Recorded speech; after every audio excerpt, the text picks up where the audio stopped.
දැන් අපි අපේ පරිසරයේ තියෙන ශාක වර්ග ඒ ශාක වර්ගවල පත්‍රවල හැඩය අනුව වර්ග කරන්නයි සූදානම් වෙන්නේ.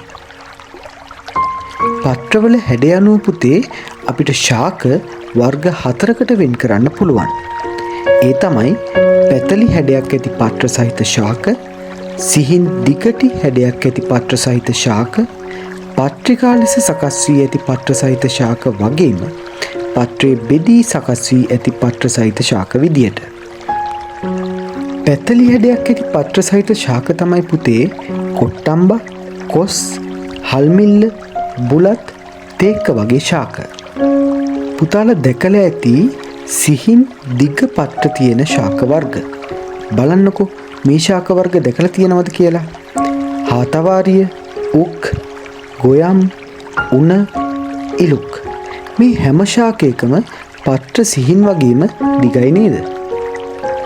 ඒ වගේම පුතේ සිහින් නටුවක් දිගේ චූටි චූටි පත්‍රිකා කොටස් එකතු වෙලා පත්‍රයේ සකස් වුණු ශාකක් තියෙනවා. කතුරු මුරුංගා, නෙල්ලි, සියඹලා, නිදිකුම්බා, ඇඹරැල්ල කියන්නේ ඒ වගේ ශාක. පුතාලා දැකලා ඇති විශාල පත්‍රයන් කොටස් වලට බෙදිලා සකස් වෙලා තියෙන ශාක පත්‍ර. ඒවා තමයි පුතේ මඤ්ඤොක්කා, එඬරු, ගස්ලබු, කරවිල, මිදි වගේ ශාක පත්‍ර. මගේ පැටව සෙල්ලම් කරන වෙලාවට විවිධ ශාක පත්‍ර අතින් අල්ලලා ඇති. ඒ වෙලාවට පුතාලගේ අත්වලට සමහර පත්‍ර ගොරෝසුයි කියලා දැනෙන්න ඇති. ඒ වගේම සමහර පත්‍ර සිනිඳුයි කියලා දැනලා ඇති. මතක් කරලා බලන්න මේ ශාක පත්‍ර අල්ලද්දි එහෙම දැල්ලා තියෙනවද කියලා. කොස්, දෙල්, අරලිය, බණ්ඩක්කා, වැටකොළු, වට්ටක්කා වගේ ශාක පත්‍ර ගොරෝසුයි. එහෙම නැත්නම් රළුයි.